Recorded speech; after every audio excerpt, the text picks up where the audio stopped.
Thanks for staying with NDTV. You're watching India Global with me, Arjun, Samar, Mahendran. And viewers, from the embers burning in Los Angeles to the fiery US-China meet in London, and of course, Pakistani citizens being put in the firing line by Islamabad.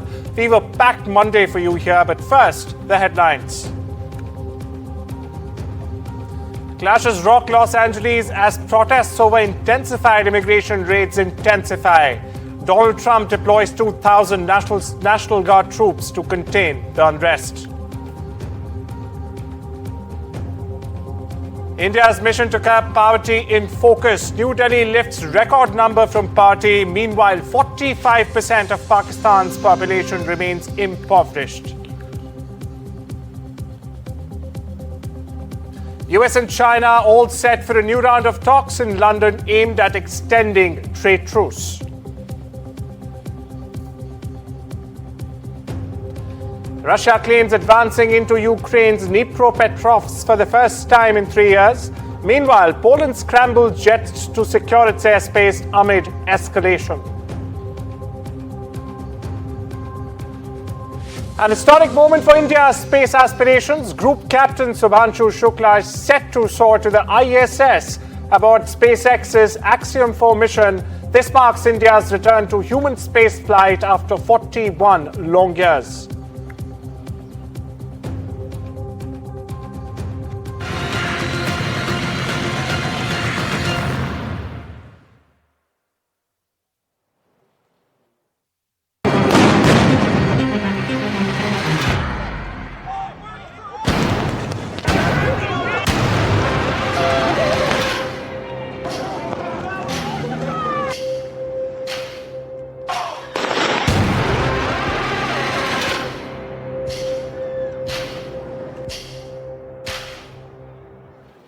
Viewers, now on to a big story on India Sense this Monday. The Los Angeles protests. It started Friday morning. Agents in camouflage swarming the Los Angeles garment district, targeting undocumented workers. Now chaos followed. Protesters clashed with police. Eggs flew and tear gas answered. By Saturday, the unrest spread through Paramount. It had now become the new front line. Flashbangs, rubber bullets, federal arrests marked the day as you see on your screens. Even teens were taken in. Then came Sunday. President Trump federalized the California National Guard without state approval, and 2,000 troops were ordered in.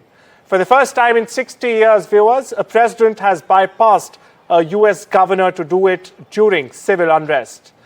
Furthermore, Governor Newsom called it unlawful. Mayor Karen Bass termed it a dangerous escalation.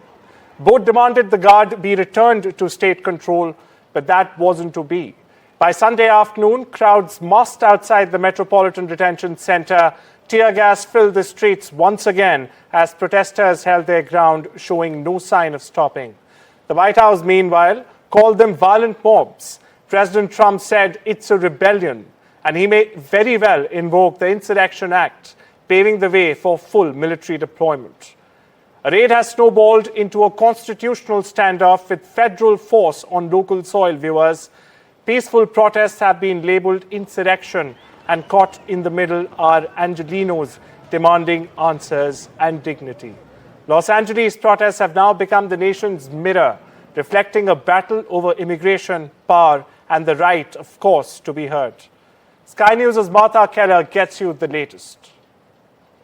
California, are you prepared to invoke the Insurrection Act? Depends on whether or not there's an insurrection. No, but you have violent people, and we're not going to let them get away with it. Well, we're going to have troops everywhere. We're not going to let this happen to our country. We're not going to let our country be torn apart like it was under Biden and his auto pen. We're going to be watching it very closely, and when they spit at people, they spit. That's their new thing. They spit, and worse, you know what they throw at them, right? And when that happens, I have a little statement. They say, they spit, we hit. And I told them, nobody's going to spit on our police officers. Nobody's going to spit on our military, which they do as a common thing. They get up to them this far away, and then they start spitting in their face. That happens, they get hit very hard. The standoff between police and protesters is continuing here. There are flashbangs going off every couple of seconds. The police are still using tear gas and rubber bullets in a bid to try and disperse these demonstrations. You can see down on the pavement here, there are a couple of people who have just been arrested by police officers. They have their hands in handcuffs, their ankles are also bound. Police waiting for them to be picked up by a police vehicle. These protests are growing bigger. There are more people joining the protests on foot, by public transport and by car, although police have now created a perimeter around this protest. They have warned that anyone beyond this initial line of police officers will be arrested. You can still see, though, projectiles being thrown towards the police, water bottles, glass bottles, canisters as well, and the police are responding by dispersing tear gas. These, as a reminder, are immigration protests against Donald Trump's immigration policy, sparked initially by a number of raids in workplaces across this city. But it is hard to believe that this is the heart of downtown LA. Protests like this, not seen since the Black Lives Matter movement, and before that the protests that came in the early 1990s here in LA. Protests that the California governor, Gavin Newsom, says have been inflamed by Donald Trump's decision to deploy National Guard members onto the streets here. Donald Trump says 2,000 members of the National Guard, members of the military, have been deployed here. Already 300 of them are on the streets. This situation is growing uglier by the minute, though. Viewers, now let's look at the many reactions in the story. Donald Trump, to begin with, in a harsh tone, has warned he won't let the country be torn apart by this migrant invasion, as he calls it, and he won't let these violent people get away. Meanwhile, the LA mayor has called the situation chaos caused by government, calling Trump's tactics a slow terror on LA. Mexican President Claudia Sheinbaum has defended immigrants living in Los Angeles, saying protesters are not criminals. And she's also said she disagrees with the U.S. approach to tackle immigration. Meanwhile, California Governor Gavin Newsom, the man in the spotlight, has accused President Donald Trump of illegal, immoral, and unconstitutional deployment of the National Guard to create a spectacle. He's also threatening to sue the Trump administration. Meanwhile, former Vice President Kamala Harris has slammed Trump for stoking fear. My colleague Disha Bakchi joins me for more on this story. Disha, given how quickly the situation has really escalated, what does this reveal about the federal-local tensions over immigration enforcement? Absolutely. This is really, LA has now become the key flashpoint when it comes to Trump's immigration crackdown. But we've been seeing these kind of tensions between President Donald Trump and California Governor Newsom. Even during the California wildfires, we saw this tension between the federal level, the government, as well as the state government. And now we're seeing that again with the immigration crackdown.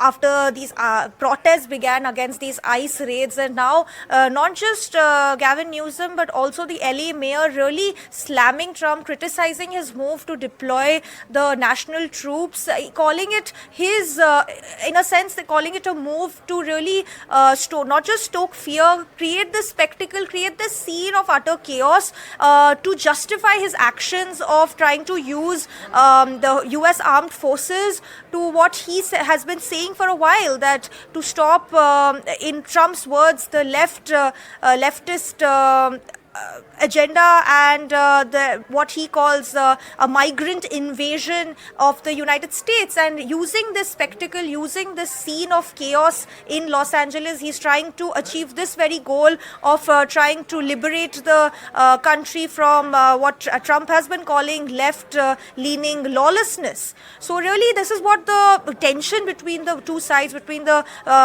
center, the Washington, as well as the state government, which is Los Angeles mayor, as well as Gavin Newsom, that they really, the statements that you shared were quite clear, that there's a clear divide between the two sides, and we're seeing that with Trump, deploying the National Guard in Los Angeles.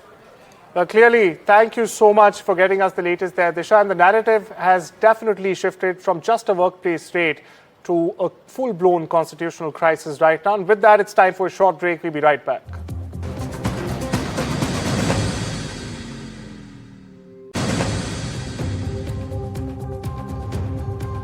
Welcome back. You're watching India Global on NDTV. Now, news from Southeast Asia, where according to the World Bank, India has brought a record number of people out of poverty. The picture is quite contrasting, however, on the other side of the border, as the latest projection on Pakistan, in fact, says nearly 45% of its population still lives in poverty and 16.5% lives in extreme poverty. Viewers, in a significant feat under PM Narendra Modi, India has made key strides in the last decades in reducing its extreme poverty rate, which fell to just 5.3% during 2022-23 from 27.1% back in 2011-12. These are the latest World Bank data that has been released. About 75.24 million people were living in extreme poverty in India during 2022-23. It's a massive drop from 344.47 million back in 2011-12. Meanwhile, this report by my colleague Vishal Vivek brings you the details. A tale of two nations, one surging ahead, the other slipping deeper into crisis. This is the poverty paradox of South Asia. India, the world's most populous democracy, has achieved what many once thought impossible. According to the latest World Bank data, in just over a decade, extreme poverty has plummeted from 27% to a mere 5%, lifting almost 270 million people out of extreme poverty. That's 269 million lives transformed, families who no longer live on the edge of survival. And here's the kicker. This comes after the World Bank raised the bar, measuring extreme poverty at $3 a day instead of $2.15 a day. But across the border in Pakistan, a different reality unfolds. As India lifts millions out of poverty, Pakistan has added 1.9 million more. The poverty rate in Pakistan has risen from 40% to 45%, a crisis fueled by political instability, inflation, and climate shocks. Keeping the lives of almost half of the country on the back burner, Islamabad continues to ramp up defense expenditure and provide safe haven to terrorists. While a perpetual stream of foreign aid trickles in, India continues to express strong reservations over these packages, highlighting their misuse. Two neighbors, one rising, one reeling. The contrast is stark. The message clear. Poverty is not destiny. It's policy, leadership, and will. With Vishal Vivek, Bureau Report, NDTV World. Meanwhile, across the border, Beijing's decision to offer its cutting-edge J-35A stealth fighters or fifth-gen stealth fighters to Pakistan at a jaw-dropping 50% discount, viewers, is igniting more than just engines in the country. It is triggering a massive backlash. You know, China's reported plan to deliver 30 next-gen stealth jets to Pakistan by August 2025. It's even fielding them at home has triggered a social media firestorm. Meanwhile, online critics are blasting what they call a charity sale. They're questioning why Beijing is giving steep discounts to a cash-strapped ally with unpaid defense bills. Meanwhile, as I had already mentioned, the J-35A is still in testing even in China. If it hasn't even entered China's military service yet. Yet Beijing is fast-tracking deliveries while users ask, why export an unproven jet to a buyer relying on IMF bailouts to begin with? Meanwhile, Islamabad pilots are reportedly already training inside China, but as Islamabad prepares for new arrivals, Chinese citizens are asking who's paying the price or who's footing the massive bill in this case. Some see strategy furthering Beijing's debt trap grip over Islamabad, while others are calling it a subsidy. with tensions high after the recent Kashmir attack. Now, this move comes nothing less than a provocative one, potentially altering the regional balance. For now, there's no official word from Beijing, but one thing is clear, viewers. China's stealth gamble has crash-landed at home even before taking off. And for its citizens, well, they're definitely not staying silent. Flirting with secrecy and now subsidy, the J-35's first flight abroad has already hit turbulence in the court of public opinion, and that too the Chinese public opinion. Well, joining for more on this story is Piyush Doshi. He's the co-founder for the Foundation of Economic Development. Thank you so much for taking out the time, Mr. Doshi. And my first question to you is, do you think that Pakistan should in fact be blacklisted since it's using all its fund for terror and nothing for development, as these figures suggest? The party rate has risen from 40 to 45%, and it's going out and buying jets from China now. Yeah, we all would like to see Pakistan getting blacklisted for a number of things. But frankly, there is no law against stupidity anywhere in the world. And this is sheer stupidity. They are just harming themselves. The way I think about it, the way I look at it is, if I had 1 lakh rupee at home, I go out and buy a 50,000 rupee gold-plated lock just because it's available at a 50% discount, and basically just empty out my coffers, and then I put that big lock at my front door. Pakistan at this point, spending money on defense, particularly when it comes at the cost of very important development expenditure, is plain stupidity. So before the world, maybe the world will be doing them a favor by blacklisting them, by forcing them to start making some rational choices. But frankly, the choices they are making at this point just beg a belief. They are just digging deeper in themselves into a hole. As a recent report underlines, with India lifting 269 million people out of extreme poverty, what's stopping Pakistan? Is it corruption, conflict, or just sheer neglect for the people? Pakistan needs to start drawing inspiration from India, as India needs to continue to draw inspiration from China and other neighbors towards its right. I think the foundation of a strong economy starts with a stable, domestic, secure environment. And frankly, that's where Pakistan's first problem is. It's a highly unstable country where there is democracy in namesake. There is no safety, no security. Even their friends, Chinese friends, who want to invest so much in Pakistan, are scared of being there. They are constantly taking off the government for being not able to provide security. Can you imagine in that situation any foreign investor wanting to go to Pakistan and set up a factory? That's where the problem is. When there is no law and order, when there is no safety and security, there cannot be any prosperity. But once they put that in place, then they can start thinking further. Can they encourage more private enterprise? Can they start spending money on infrastructure instead of wasting it on costly drones and planes, which frankly, if you do not have economic power, are completely useless? No poor country can match a substantially richer company. That's what military history has shown us. So the best way to strong defense is a strong economy. And Pakistan is forgetting this. What they need to do is learn from us. We have created a reasonably strong economy. If you look back at data, in as recently as 2010, Pakistan's per capita income was same as India's. It was around $1,000. Over the last 15 years, we have gone from about $1,000 to $2,800 per capita. Pakistan has moved from $1,000 to $1,400, which is frankly negligible in this period of global growth. So this is what has created the big difference between India and Pakistan. And this is where they need to focus if they want to do something good for their citizens. So thank you so much for unpacking that, Mr. Doshi. And you actually hit the nail on the head there. Having a strong defense only depends on if you have a strong economy or not. We'll, of course, be following the story. But moving on now.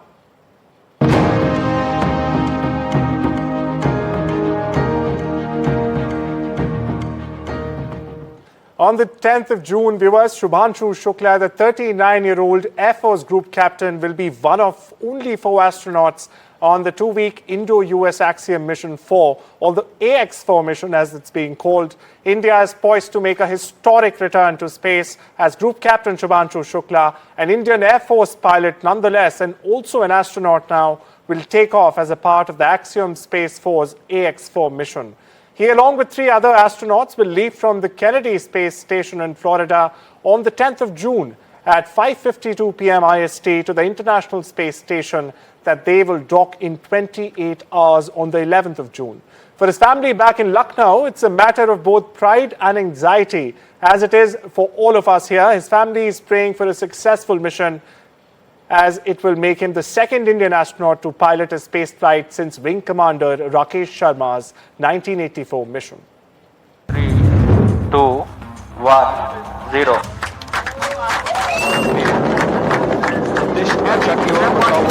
Wing Commander Shubhanshu Shukla. This was the first time we saw Group Captain Shubhanshu Shukla, now the poster boy of India's growing space ambitions. Born in October 1985 in Lucknow, Shubhanshu Shukla's journey to the stars began in the classrooms, where he was inspired by the heroics of Indian soldiers during the Kargil War. Determined to serve his country, Shukla cleared the UPSC National Defence Academy examination and earned a Bachelor of Science in Computer Science from the National Defence Academy in 2004. Commissioned into the Indian Air Force's fighter stream in June 2006, Shukla quickly distinguished himself as a combat leader and test pilot. With over 2,000 hours of flight experience across aircraft like the Su-30 MKI, MiG-21, MiG-29, Jaguar, Hawk, Dornier and AN-32 among others. In 2019, Shubhanshu was shortlisted by the Institute of Aerospace Medicine for ISRO's Astronaut Training Group. In 2024, Prime Minister Modi officially announced his name as one of India's 4 astronaut designates for the Gaganyaan mission, marking a new chapter in India's space ambition. Now as pilot of the historic Axiom Mission 4, Shukla is set to become the first Indian government-backed astronaut to visit the International Space Station in 41 years, following the footsteps of Rakesh Sharma. Group Captain Shubhanshu Shukla, this is your first sortie into space. How confident are you of pulling it off? And also, how confident are you about having a happy landing or a happy splashdown? Namaskar, Baglaji. Thank you for your question. You're always humorous, and that lights us up here back in Florida. Yes, this is my first sortie to space, and the past 1 year we have been training rigorously for this mission itself, and I can say that we have experienced a lot of different aspects or facets of this mission. Theoretical studies, doing simulator training, and as Tibor was mentioning, undergoing various protocols of underwater survival and emergency egress. And having done these activities over the past few months repeatedly again and again, I feel very confident, not just in my ability, but in the ability of this team. And yes, there was a time when happy landing was appropriate for whenever I landed the aircraft, but I have switched over to happy splashdowns now. So I would, willingly accept that. Shubhanshu Shukla's journey from Lucknow to the International Space Station represents the dreams of a nation reaching for the stars.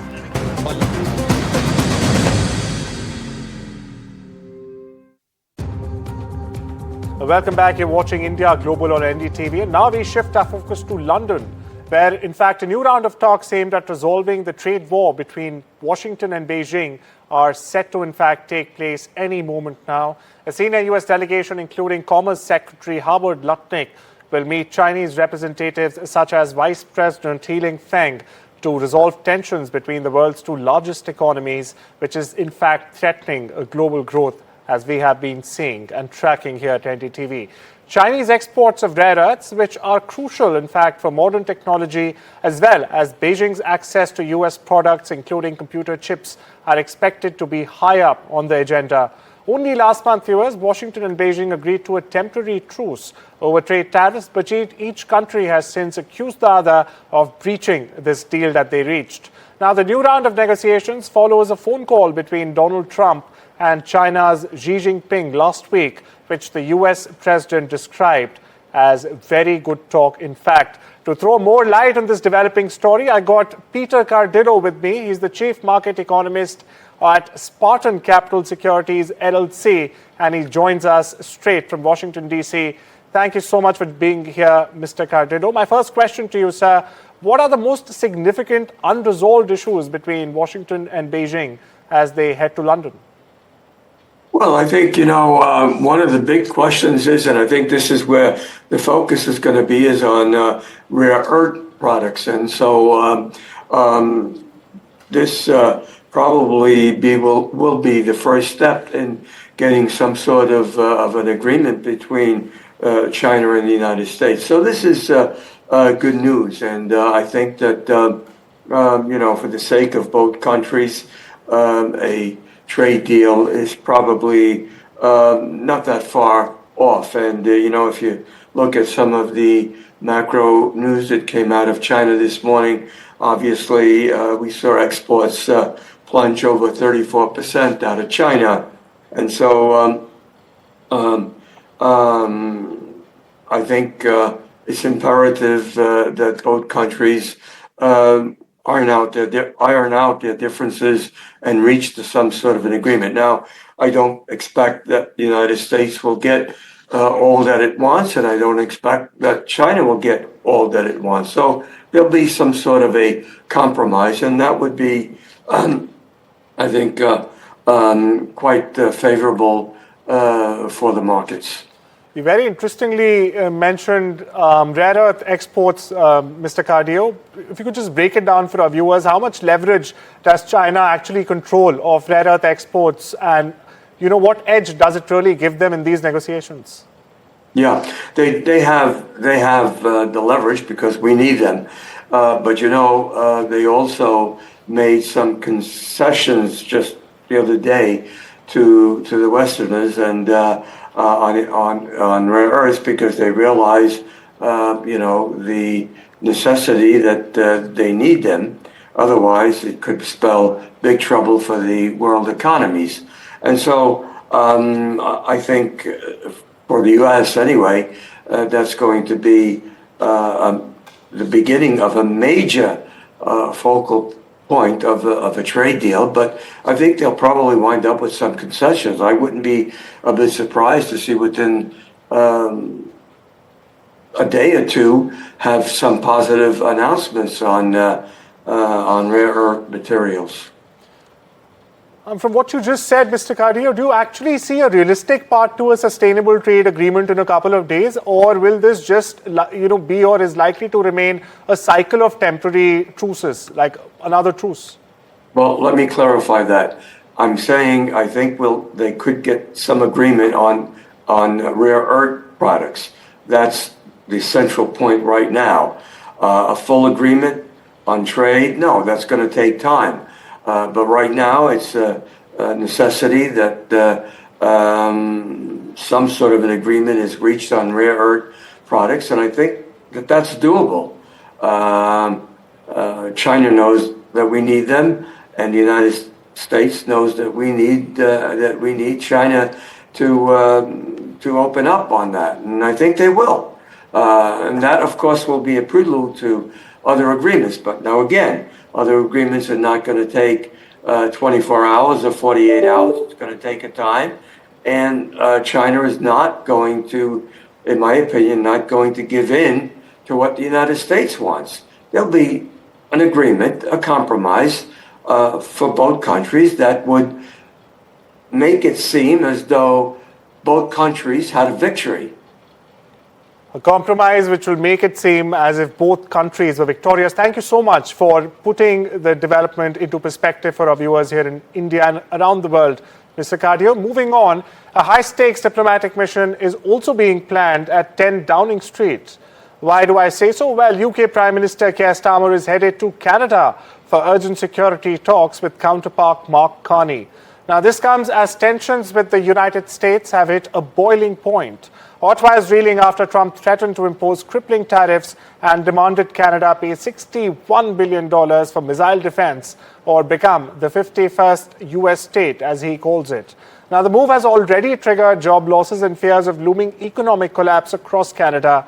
Carney's warning of a catastrophic consequence were dismissed in Washington, however. Meanwhile, in a rare royal address, King Charles III also underscored Canada's sovereignty, calling these dangerous and uncertain times. Meanwhile, Starmer's controversial decision to host Trump in London also drew sharp criticism from Carney and Ottawa, who in fact called it a betrayal, a right-out betrayal amid American pressure. Now, with only days to go, Starmer's visit on the 14th of June could in fact mark a turning point or the deepening of a geopolitical crisis with echoes of an empire. And well, there is only one question now on everyone's mind. Will the UK stand with Canada or will it side with Washington and Trump?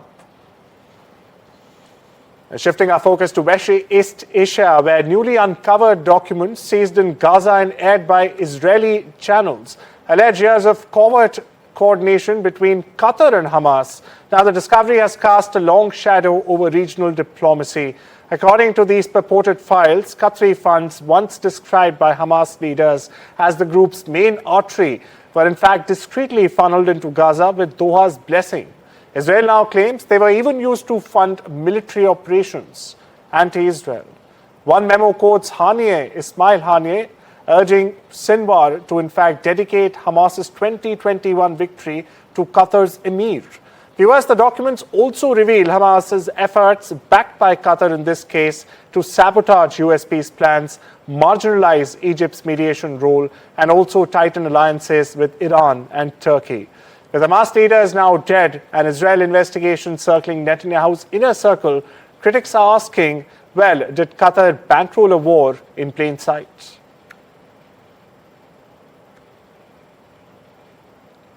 Well, it's time we slip into a short break. I'll see you on the other side.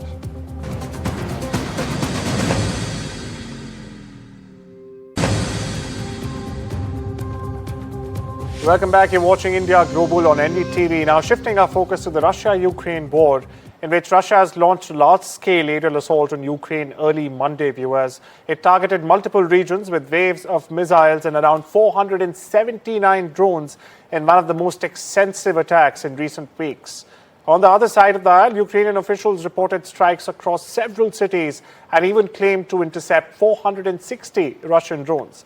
However, the full extent of damage and casualties is still being assessed. The attack, which occurred in the early hours, triggered widespread air raid alerts and also forced thousands of civilians into shelters once again. The scale and intensity of the barrage underscore the continued volatility of the conflict, which has stretched into its third year now. For millions of Ukrainians, the air raids have become a grim and recurring threat. In response to the proximity of the attacks, Ukraine's western neighbor and a NATO member, Poland, also raised its military readiness. In fact, Polish fighter jets were scrambled and air defense systems activated as a precaution. The operational command of Poland's armed forces confirmed that all necessary procedures were in fact carried out to secure the Polish airspace. Poland's swift reaction reflects ongoing regional tensions and also highlights its role as a key NATO buffer along the alliance's eastern flank. However, the main focus Monday remained on the escalating aerial campaign against Ukraine. The attack, viewers, marks another chapter in Russia's sustained use of long-range strikes aimed at pressurizing Ukrainian defenses and infrastructure. This, even as international support for Kiev continues. Well, joining me for more on this story is Alison Federica, the Director of Analyses at the Geopolitical Futures, straight from Washington, D.C. Alison, my first question to you, what strategic objectives might Russia be pursuing with this latest wave of missiles and drone strikes on Ukraine? So Russia's objective right here is still related to those peace talks that failed a week ago. What they are trying to show are a couple of things. First, the area that they are attacking is not ones that they have annexed or claimed in the past. This sends the message to Ukraine that if you do not accept our terms for a peace process now, we do intend to take more territory, and in fact, more territory that is not included potentially in the terms that we are seeking right now. So that is a major threat to Ukraine. It would take a long time for Russia to execute that, but that's one of the messages. The other message with the drones is related to a U.S. decision to pull back some of the materials needed for their drone defense operations. And that is a reminder to Ukraine that the U.S. has an interest in this war ending as well and wants to pull back some of its support under the current administration that Ukraine previously experienced under the Biden administration. So militarily, the ground situation hasn't changed dramatically. There's been a few advancements of a few hundred meters, but the message to Ukraine is very clear, and it is in response to both the drone attack inside Russia last week as well as the failed peace talks. Well, Alison, Russia, as we all know, Russia already has control of 5 Ukrainian territories, and they've, in the latest, they've claimed to be attacking Dnipropetrovsk. Now, could this renewed intensity in Russian air attacks signal a shift in their broader war strategy? So right now, I think the strategy remains fairly consistent with what it has been before. Russia has made several comments in the past that it wants to acquire Ukraine land all the way up to the Dnieper River, and its current ground advancements would be up to that point. And the drone attacks, especially those against infrastructure and critical sites for the Ukrainian war effort, again, speak to the idea of debilitating the Ukrainian armed forces such that they can no longer continue fighting. I think in an ideal world, Russia would love to have all of Ukraine because historically that's been its largest ambition. But under the current global context and knowing what the Western reaction would be should Russia try to make such an attempt, let alone whether it's capable of doing that, is a different story. So right now I think that the big scale ambitions are fairly similar to where they were at the start of the conflict, with the most ambitious part being up to the Dnieper River, should they ever get that far. Escalations are very much similar as they were earlier, says Alison. My last question to Alison. Now, we saw Poland scrambling fighter jets earlier this morning. Now, what are the risks of escalation if one of these strikes, one of the Russian strikes, actually accidentally crosses into NATO territory, let's say Poland? So that is the biggest concern I think that Russia has right now. For 3 years, the country has managed to avoid bringing in direct NATO fighting. They've obviously had a lot of NATO support in Ukraine with weapons, with training and things of that nature, but there's been no direct military confrontation between Russia and NATO. NATO desperately wants to avoid that. Russia desperately wants to avoid that because the balance of power of NATO against Russia is heavily in NATO's favor. So Russia will do everything it can to avoid that accidental escalation. As for the Polish response, they have obviously a military reason for it, as you mentioned in the introduction, of being precautious. Anytime there is some type of conflict in a neighboring country, you want to make sure there is no accidental spillover. There's also a political motivation in terms of mobilizing NATO, incentivizing NATO to come closer together and show stronger support for Ukraine through Poland as well, because there are some members of NATO that are tiring of this conflict and no longer want to keep supporting it as it once did earlier in the war efforts. So it's both a military and political reaction on the Polish side to consolidate NATO support for Ukraine and just general NATO support moving forward. Well, thank you so much for unpacking that for our viewers, Alison. Now, moving on. Fresh political chaos has erupted in the already reeling Bangladesh, viewers. At the back of months of continuing violence as being reported, the nation is now reeling from Chief Advisor Muhammad Yunus's shock announcement. And what did he announce? Well, to delay elections until April 2026. The Bangladesh National Party, or the BNP, once Yunus's closest allies, has also slammed the move as a betrayal of people's sacrifice and a threat, in fact, to national stability. But that's not it. The BNP has issued a fiery statement saying the people bled for this democracy, referencing the July uprising that forced regime change only last year. Now with Yunus overstepping his mandate, taking ports instead of polls, frustration has reached a boiling point across Bangladesh. It's not just the BNP anymore. In fact, the student protesters on whose very backs Yunus ousted former PM Sheikh Hasina in last year's uprising have also been demanding elections by December this year. They say Ramadan, student exams and the monsoon may make April not just impractical but dangerous to conduct elections. Meanwhile, in Dhaka and Chittagong, students are back on the streets with the BNP warning of fresh protests if Yunus doesn't reverse course. With no justification offered for the delay and a nation still reeling from political trauma, many are asking, is Bangladesh walking towards democracy or walking further away from it? To answer this question, Veena Sikri, the former diplomat, the High Commissioner, in fact, to Bangladesh, joins me. Thank you so much for joining us this Monday evening on India Global, ma'am. How has Mohammad Yunus overstepped the caretaker government's mandate by, in fact, delaying the elections until April 2026? Yes, I think the announcement by Professor Mohammad Yunus suddenly delaying the elections to April of next year is significant because it's complicated the political situation within Bangladesh and made it more volatile than ever. For one thing, the army, as you know, that about 2 weeks ago, the army chief had called a all army officers meeting, a kind of a darbar or sabha. That is quite unusual, but he called that and they discussed all these issues. And in the statement at the end of that meeting, the army chief had clearly said that elections must be held no later than December of this year, December 2025.